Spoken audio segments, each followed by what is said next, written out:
yeroo ammaa kana telegiraamiin namoota baay'ee haaktaa'eera. Telegiraamiin keessan akka haak hin taaneef two-step verification kan jedhu kana oon taasisuu qabdu.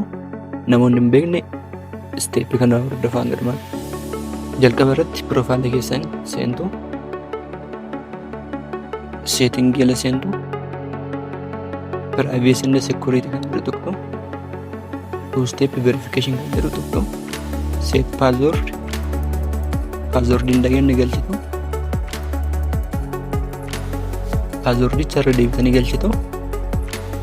Password keessan kan si yaadachiisu inni wayii galfattu.